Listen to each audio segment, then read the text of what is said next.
She was the quiet new hire who always took the worst shifts and endured the head nurse's daily insults without a word. But when the hospital radios went dead, the sky darkened, and 8 military Blackhawks descended on a civilian parking lot.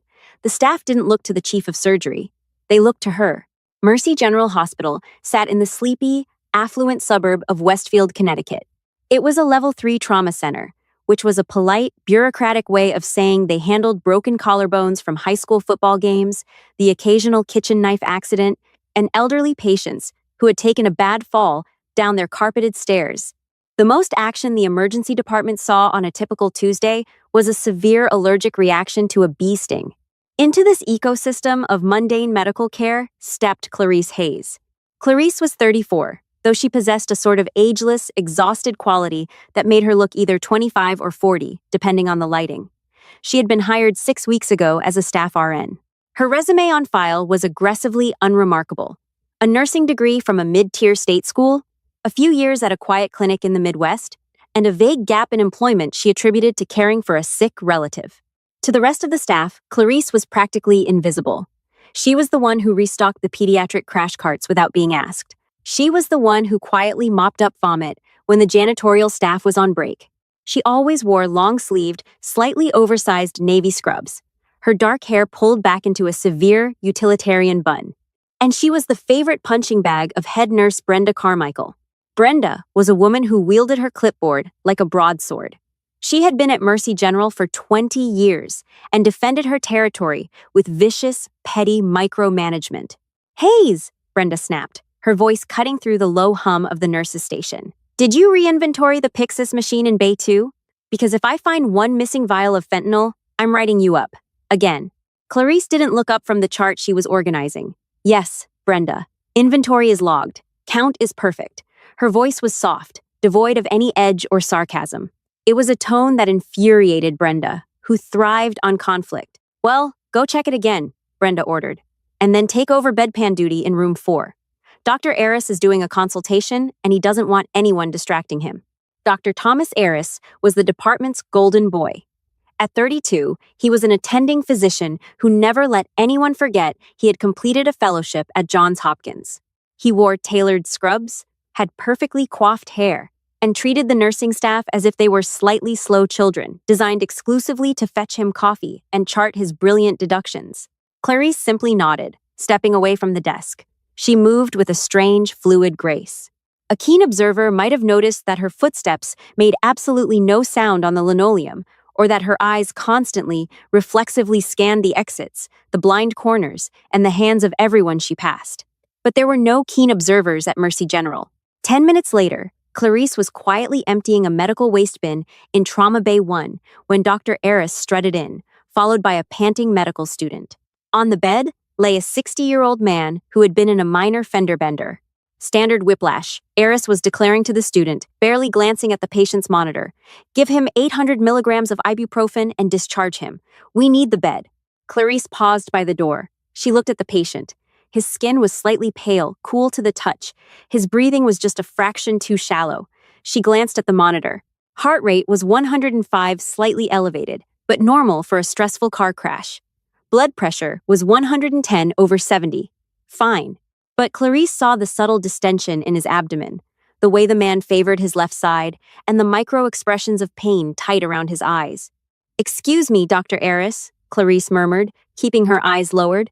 "Would you like me to set up the ultrasound for a fast exam?" Aris stopped, turning slowly to look at her as if a piece of furniture had just spoken. "A fast exam? For a 5-mile-an-hour rear-end collision? Nurse Hayes, please leave the diagnostics to the doctors. You're wasting resources." "Of course, doctor," Clarice said softly.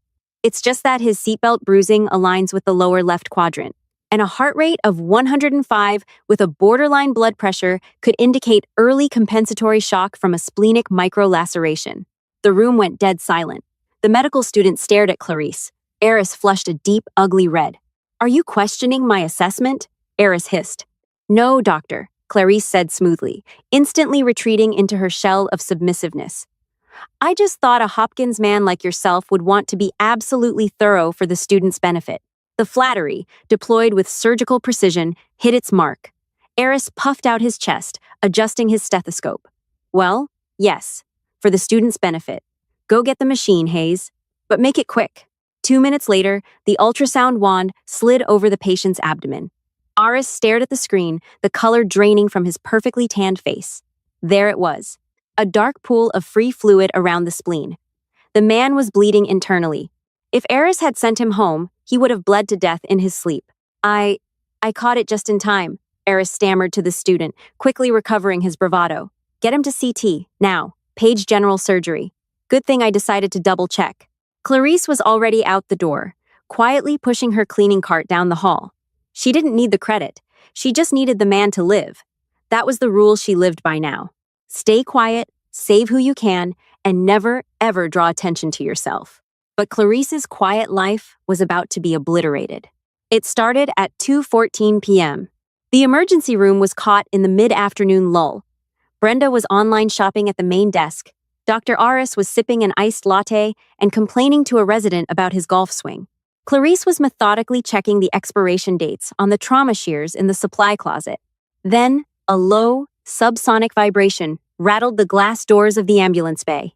It wasn't a sound. Not exactly. It was a pressure wave that pushed against the eardrums, rattling the heavy metal shelves in the supply closet. Clarice froze. Her hand stopped halfway to a box of bandages. Her posture instantly changed. The slump in her shoulders vanished, her spine snapping perfectly straight. Her eyes widened, processing the specific frequency of the vibration. High-yield explosives, deep underground, roughly 10 miles out. Seconds later, the hospital's primary radio console, linked to the county emergency dispatch, let out a piercing, sustained screech, followed by dead air. The local police scanner, which usually hummed with traffic stops and domestic disputes, went completely silent. What in the world was that? Brenda muttered, pulling off her reading glasses. Construction on the interstate? That wasn't construction, Clarice said. Before Brenda could reprimand her for speaking out of turn, the red emergency phone on the wall began to scream. It was a harsh, mechanical ring, meant to cut through the noise of a busy ER. But the ER was dead quiet. David, the charge nurse, picked it up. Mercy General ER, charge speaking. He listened for 3 seconds. All the blood rushed out of his face, leaving him looking like a corpse. His hand began to shake so violently, the heavy plastic receiver rattled against his ear. I'll say that again? How many? David slowly hung up the phone. He turned to the room. That was county dispatch. There's been an incident at the Blue Ridge facility. Aris scoffed. Blue Ridge? That old industrial park by the ridge? What, a forklift exploded? Blue Ridge isn't a civilian industrial park, Doctor, Clarice said, her voice entirely different now. Gone was the soft, submissive whisper. This voice was clipped, cold, and resonant. It's a leased facility for Lockheed Martin's Advanced Projects Division and a testing ground for DARPA. Everyone stopped and looked at the mousy new nurse. Brenda frowned. How on earth do you know that, Hayes? David didn't give her a chance to answer. Listen to me. The bridge on Route 9 is out. A structural collapse.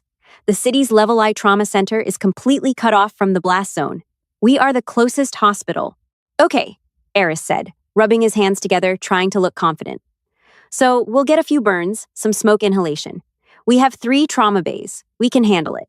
You don't understand, David said, his voice cracking. Dispatch said there was a catastrophic structural failure deep underground during a classified test. Then a secondary collapse trapped the response teams. County EMS was obliterated. The military has taken over jurisdiction. He swallowed hard. They said to prepare for 60-plus critical casualties. Imminent arrival. Brenda let out a short, hysterical laugh. 60? Critical? We have 3 ventilators. We have 2 surgeons on call. We are a level 3 clinic. Panic detonated in the room. Aris began pacing rapidly, running his hands through his hair, muttering about liability. Brenda started screaming at the junior nurses to start making beds, providing contradictory orders that left everyone paralyzed. The residents were frozen. Clarice closed her eyes for exactly 2 seconds. She took a deep breath. When she opened her eyes, the quiet wallflower of Trauma Bay 2 was dead. She reached up and pulled the pins out of her bun. She shrugged off the oversized scrub jacket, revealing a tight-fitting black undershirt beneath her scrub top. The sleeves were pushed up, exposing forearms crisscrossed, with pale, jagged scars, blast scars, and shrapnel burns that told the story of a lifetime spent in hell. David! Clarice barked, her voice echoing off the tile walls with the concussive force of a whip crack. The charge nurse jumped. Yes? Call the blood bank. Tell them to thaw every unit of O negative they have and bring it here in coolers. Don't use the elevator. Use the stairs. Now. Who the hell do you think you are, Hayes? Brenda shrieked, her face purple. You do not give orders in my... Clarice closed the distance between them in 2 massive strides, invading Brenda's personal space. Her eyes were hard as flint, devoid of any warmth. Brenda, if you do not shut your mouth and get every crash cart lined up in the hallway right now, people are going to die. Go. Brenda, completely overwhelmed by the sheer predatory dominance radiating from the new nurse, stumbled backward and practically ran to fetch the carts. Clarice turned to the doctors. Eris, you take Bay 1. You will handle airways only. Intubate. Bag. Move on. Do not fixate. If a patient is pulseless and apneic for more than 3 minutes, they are black-tagged. You leave them. Understood? You can't triage like that, Eris yelled, his voice shrill. This is a hospital, not a battlefield. Today, Clarice said, grabbing a handful of black Sharpies and tossing them to the residents, it is a battlefield. Triage outside the doors. Green tags go to the cafeteria, yellows to the pediatric ward. Reds in the hallway. If you don't know what you're doing, get out of my way. Before Eris could argue further, a sound began to build outside. It started as a low thrumming, a rhythmic chopping noise that vibrated in their teeth.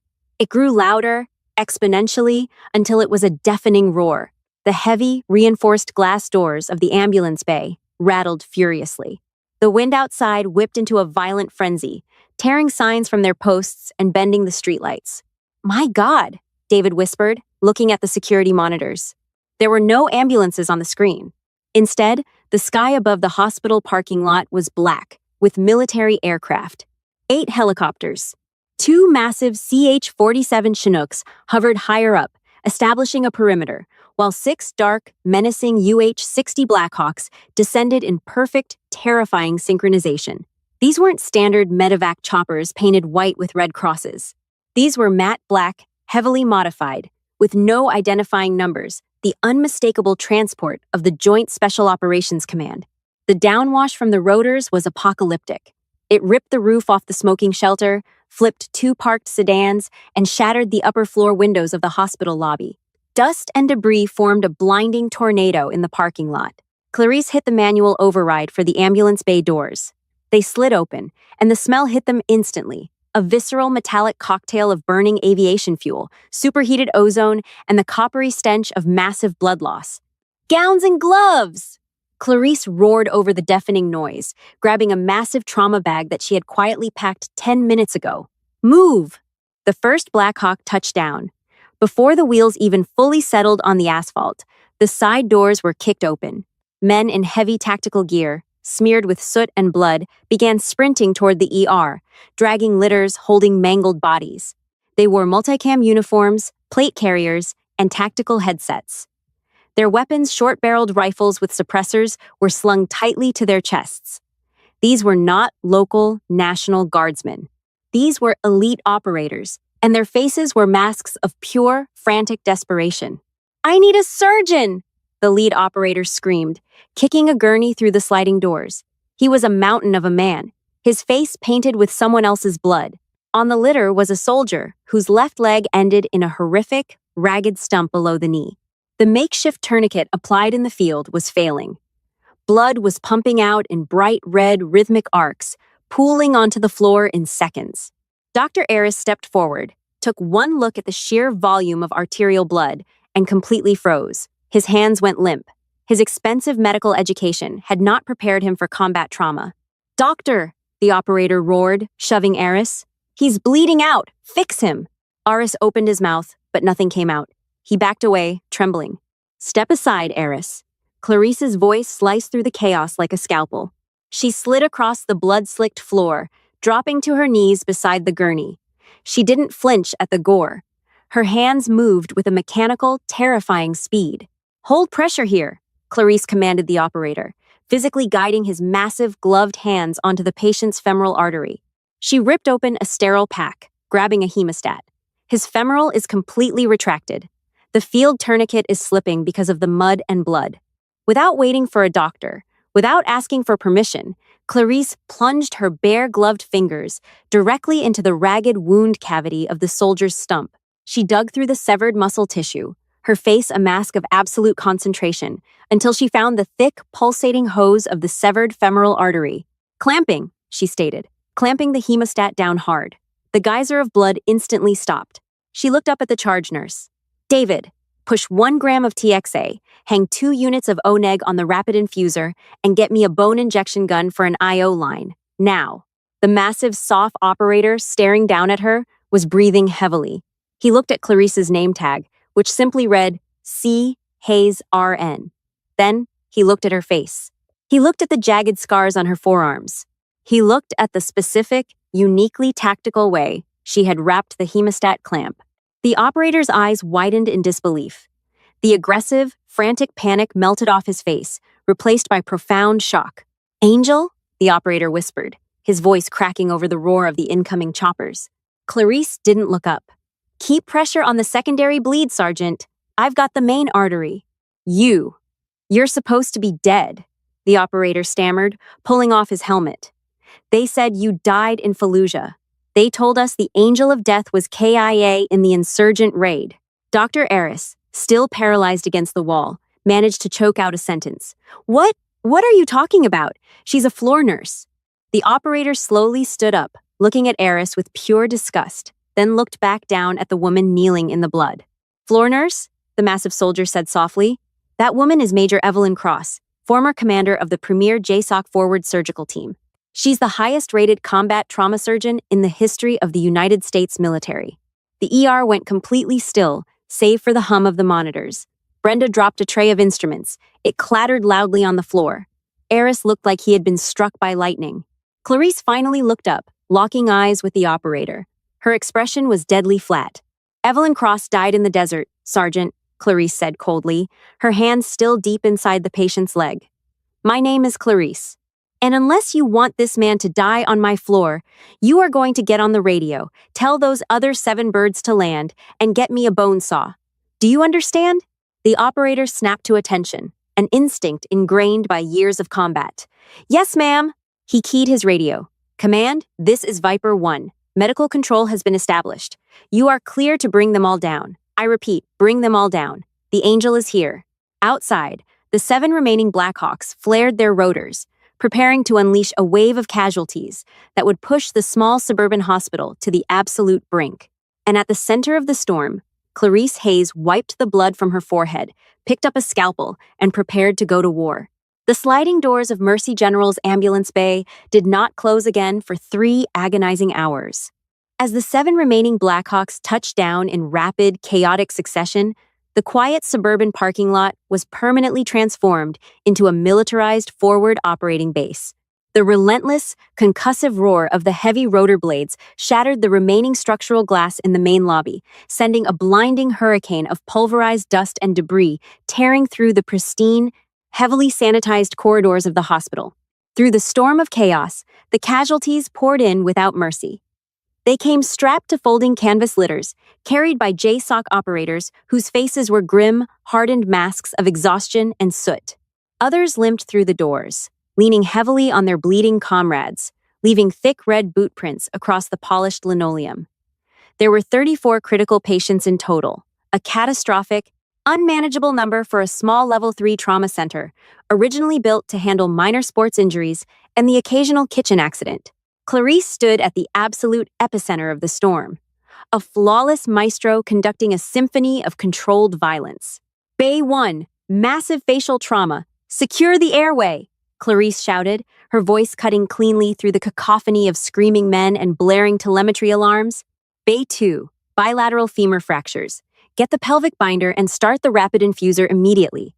The rest line up in the hallway. I want heavy gauge IV access on every single body in this building right now. Dr. Eris, still deathly pale from the sudden revelation of Clarice's true identity, stood utterly frozen near the main nurse's station. A heavily armored soldier had just been dumped onto a gurney directly in front of him, gasping violently for air, his lips turning a terrifying, irreversible shade of blue. I need an anesthesiologist, Aris stammered, his hands hovering uselessly over the dying man's chest. His trachea is deviated. I can't tube him. Clarice materialized beside Eris like a phantom. She didn't yell. Her voice carried the absolute, unshakable authority of a woman who had pulled hundreds of souls back from the darkest edge of the abyss. Aris, look at me.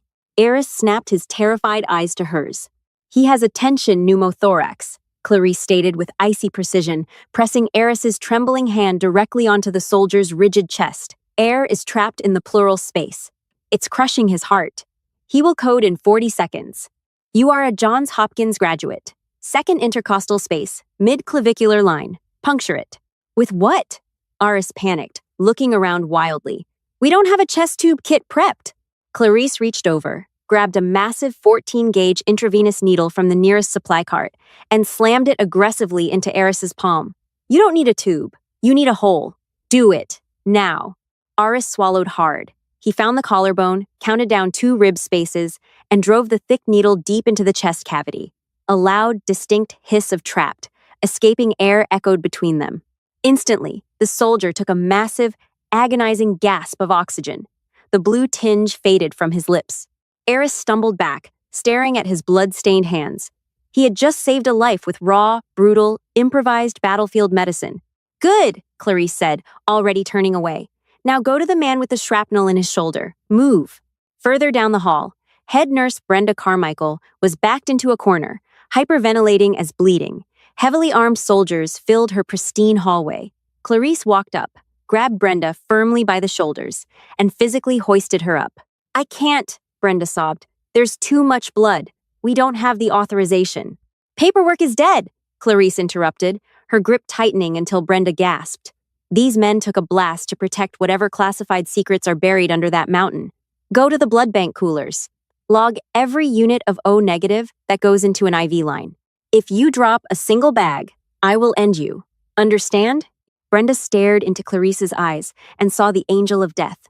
She gave a terrified nod and bolted toward the stairs. For the next 2 hours, Mercy General operated as a wartime slaughterhouse. Clarice moved with impossible, calculated speed, packing wounds with hemostatic gauze and directing the overwhelmed residents. The lethal JSOC operators deferred to her, without question. They remembered the legend. But just as the initial wave began to stabilize, the ambulance bay doors were forced open one last time. A tight convoy of 6 men wearing black tactical windbreakers marched into the ER. At their center was a tall man with silver hair in a tailored charcoal suit, aggressively flashing a badge containing a gold seal and a barcode. I am Director Sullivan, DARPA Special Projects, he announced loudly. This hospital is now under federal quarantine. Nobody enters. Nobody leaves. All communications are completely severed. The incident at Blue Ridge involved highly classified materials. A specialized military surgical team from Walter Reed is 20 minutes out. Hold your positions.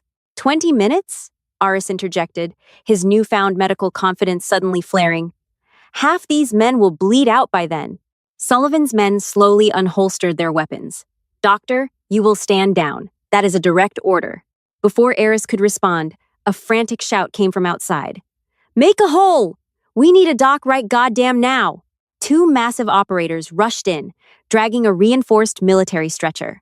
On it lay a man in the tattered remains of a 4-star general's uniform, General Thomas Hackett, Deputy Commander of U.S. Special Operations Command. He took secondary shrapnel from the payload casing. An operator yelled, his voice cracking. They wheeled Hackett violently into Trauma Bay 3. Clarice was already there, snapping on fresh gloves. Hackett was pale, his breathing dangerously shallow. In the dead center of his chest, slightly left of the sternum, was a jagged, blackened hole. Clarice threw an ultrasound wand onto his chest. Pericardial tamponade, she said grimly. The shrapnel pierced the sac around his heart. It's filling with blood. He is entering obstructive shock. Sullivan pushed his way into the bay. Stabilize him. Do not open him up. That shrapnel is highly classified kinetic ordnance. Clarice looked at the monitor. Hackett's blood pressure was violently crashing. 50/30. He doesn't have 20 minutes, Clarice said. His heart is going to stop right now. Keep him alive, nurse, Sullivan barked. But leave the ordnance. Clarice peeled off her bloody gloves, pulled out a fresh pair, and snapped them loudly against her wrists. She didn't break eye contact with Sullivan. Aris, Clarice commanded. Get me a number 10 scalpel, a rib spreader, and heavy trauma shears. Sullivan's face contorted in pure fury. Step away from the general, nurse. That is an order. My name is Major Evelyn Cross, Clarice said, her voice dropping to a terrifying resonant register. I hold the highest surgical clearance in military history. If you don't get your trigger-happy agents out of my operating theater, this general dies and your name goes on the autopsy report. Sullivan opened his mouth, but the unmistakable, heavy clack of a rifle bolt chambering around interrupted him. Standing in the doorway were 4 blood-soaked JSOC operators, their suppressed rifles raised and aimed directly at Sullivan's federal agents. You heard the major. Suit, Sergeant Miller growled, his eyes completely void of hesitation. Get the hell out of her way. For 3 agonizing seconds, no one in Trauma Bay 3 took a breath. The fluorescent lights hummed violently overhead. The heart monitor attached to General Hackett let out a shrill, frantic chirp, indicating his heart rate was spiking to 160 beats per minute as it struggled to pump against the crushing pressure of the blood pooling in his chest cavity. Director Sullivan looked at the 4 elite operators, their weapons dead steady, their eyes locked on his agents. He knew JSOC. He knew these men belonged to a tier of the military that didn't play politics. They only recognized 2 things: the mission and the men who kept them alive. To them, Evelyn Cross wasn't just a surgeon. She was a deity. Sullivan slowly raised his hands, palms outward. He nodded to his men, who cautiously stepped back, though they kept their hands near their holsters. If he dies on that table, Sullivan said, his voice a venomous whisper, you will spend the rest of your life in a black site, Major. He won't die, Clarice replied, turning her back to the armed men. Not today. She looked at Eris, scalpel. Aris, his hands shaking slightly, slapped the number 10 blade into her palm. There was no time for anesthesia. There was no time for a sterile scrub. Hackett was unconscious, slipping rapidly into the dark. Clarice stepped up to the left side of the gurney. David, push 100 mics of fentanyl and a paralytic, just in case he wakes up, Clarice ordered, her eyes locked on Hackett's chest. Eris, you are going to suction the blood. Do not let your hand shake. Clarice positioned the blade at the center of Hackett's sternum. Without a single moment of hesitation, she pressed down and dragged the scalpel across the left side of his chest, following the curve of his ribs, slicing through skin, fat, and muscle in one swift, brutal motion. Blood instantly welled up from the massive incision. Shears, Clarice demanded. Eris handed her the heavy metal trauma shears. Clarice wedged the lower blade under the intercostal muscle between the 4th and 5th ribs. Using sheer physical force, she clamped the shears shut, severing the heavy, gristly tissue. The sound was sickening. A wet, heavy crunch that made Brenda, watching from the doorway, turn away and gag. Rib spreader, Clarice barked. She inserted the heavy metal ratcheting device into the gaping wound. With 3 sharp, violent cranks of the handle, she cranked the general's ribs apart. The chest cavity lay open before them. Eris gasped. The pericardial sac, the tough membrane encasing the heart, was swollen to the size of a grapefruit, dark purple and pulsing weakly. The shrapnel, a jagged, smoking piece of black metal the size of a golf ball, was embedded directly into the sac, effectively plugging its own hole. The metal is superheated, Clarice observed, her face inches from the open chest. It cauterized the entry point, but the blunt force trauma ruptured the cardiac wall internally. The sac is full of blood. You can't pull it out, Aris panicked, staring at the alien-looking shrapnel. The second you remove that plug, the blood will flood the chest cavity, and he'll bleed out in seconds. I know, Clarice said softly. She looked around the room. A level 3 trauma center didn't have a bypass machine. They didn't have synthetic cardiac patches. They had nothing. Aris, Clarice said, her voice dropping to a terrifying calm. When I pull this shrapnel out, I am going to cut the pericardial sac to relieve the pressure. When I do, the blood is going to erupt. You have exactly 2 seconds to suction the field so I can see the rupture on the heart muscle. And then what? Eris cried. We don't have a patch. We can't suture a beating heart. Clarice held up her left hand. I'm going to plug the hole. With my finger, silence descended on the room, broken only by the failing erratic beeps of the heart monitor. You're insane, Sullivan muttered from the corner. Scalpel, Clarice demanded. She took a deep breath. The world around her vanished. The armed men, the panicked doctors, the blaring sirens outside it all faded into a singular tunnel of focus. This was where she lived. This was the razor's edge between life and death.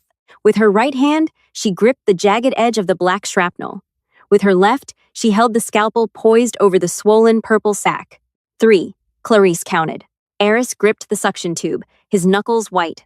2, Clarice braced her feet against the bloody floor. 1, Clarice violently yanked the shrapnel out of the chest. Instantly, she slashed the scalpel across the pericardial sac. It was like a dam bursting. A massive torrent of dark, deoxygenated blood exploded from the sac, geysering up and splattering across Clarice's face and chest. "Suction!" Clarice roared. Eris shoved the tube into the pooling blood. For a split second, the Red Sea parted, revealing the wildly thrashing, damaged muscle of the general's heart. There was a ragged, inch-long tear in the left ventricle, pumping out bright red arterial blood with every beat. Clarice dropped the scalpel. She plunged her left hand bare and raw into the chest cavity. She wrapped her fingers around the slippery, beating heart of the 4-star general, feeling the terrifying, violent rhythm of human life against her palm. She found the hole. She jammed her left index finger directly into the tear in the left ventricle. The geyser of blood instantly stopped. The monitor, which had flatlined for 3 terrifying seconds, suddenly spiked, then settled into a rapid but stable rhythm. Beep, beep, beep. Clarice stood there, her arm buried up to the wrist in the general's chest, her finger acting as a living, breathing cork for a ruptured heart. She was covered head to toe in blood, her eyes burning with intensity. She looked up at Aris, who was staring at her as if she were a god who had just descended from the heavens. "Now," Clarice whispered, panting slightly, "we get a needle and some heavy silk suture, and you are going to sew a purse string stitch around my finger. We pull it tight as I pull my finger out." Aris nodded, completely entranced. He didn't question her. He moved with a speed and precision he had never possessed in his life, driven entirely by the gravity of the woman commanding him. For the next 20 minutes, time stood still. Eris worked under Clarice's flawless direction. He threw the stitches, tying the knots with trembling but accurate hands. Clarice carefully, millimeter by millimeter, withdrew her finger, allowing the tight sutures to close the gap behind it. When the final knot was tied, Clarice pulled her hand free. The heart beat forcefully in the open chest. There was no leak. "Sac closed," Clarice announced, exhaling a long, shuddering breath. "Chest drain inserted. Let's get him closed up." As she finished wiring the sternum shut, the heavy doors of the ambulance bay blew open one last time. A team of military surgeons from Walter Reed, wearing pristine scrubs and carrying state-of-the-art equipment, rushed into the ER. The lead surgeon ran to Bay 3, taking one look at the open trauma kit, the blood on the floor, and the perfectly stable patient on the monitor. He looked at Clarice, then at the crude but flawless surgical work on the general's chest. "Who did this?" the surgeon demanded, astonished. "This is a battlefield clamshell. Who executed this?" Director Sullivan stepped forward, looking at Clarice with a mixture of profound awe and deep, simmering anger. "She did," Sullivan said. Clarice didn't acknowledge the praise. She didn't look at the military surgeons. She quietly stripped off her blood-soaked gloves, tossed them into the biohazard bin, and walked over to the industrial sink in the corner of the room. She turned on the water and began to scrub the blood from her arms, the water turning a deep crimson as it spiraled down the drain. Sullivan walked over to her, his voice low. "The Pentagon spent 3 years looking for you, Major," Sullivan said. "They thought you burned in that convoy outside Ramadi." "Evelyn Cross burned in that convoy," Clarice said, her voice flat, devoid of emotion. She didn't look at him. She just kept scrubbing. She gave her country a decade of her life. She gave them her sanity. She gave them everything. And when she was done, she stayed dead. "You just saved the deputy commander of USS OCOM," Sullivan countered. "You can't hide anymore. We need you back. The world is getting darker, Major. We need the angel." Clarice finally turned the water off. She grabbed a paper towel and dried her scarred forearms. She turned to look at the powerful federal director, standing tall and utterly unbothered by his authority. "I don't care about your wars, Director. I don't care about your classified projects. I'm done playing God in the desert." She walked past him, stopping at the doorway of the trauma bay. She looked at Sergeant Miller and the JSOC operators, who immediately snapped to rigid attention. She gave them a slow, respectful nod, a silent acknowledgement between warriors who had shared the same hell.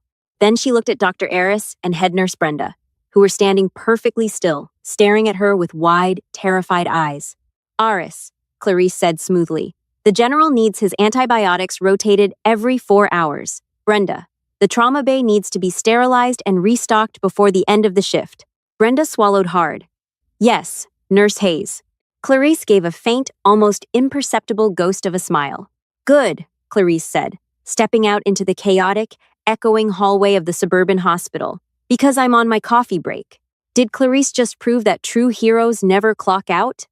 The Angel of Death couldn't hide from her classified past, and General Hackett survived because of it. If you were on the edge of your seat during this explosive medical drama, hit that like button right now.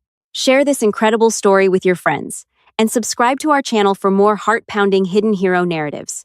What would you do if your quiet coworker turned out to be a covert military legend? Tell us in the comments below. Hi, my name is Tran Tan, the owner and manager of Noble Tales. After watching the video, no one knew the new nurse was a classified trauma legend until 8 helicopters landed at the ER. I'd really like to know what you think. How did this story make you feel? What stayed with me was the reminder that real ability doesn't always need attention to prove its worth. Sometimes the people who make the biggest impact are the ones working quietly, staying prepared, and helping others when they're needed most. What part of this story stood out to you the most? Have you ever met someone whose true strengths surprised you after getting to know them? I'd love to hear your thoughts in the comments. If this story meant something to you, feel free to like the video and subscribe for more stories that spark thoughtful conversations.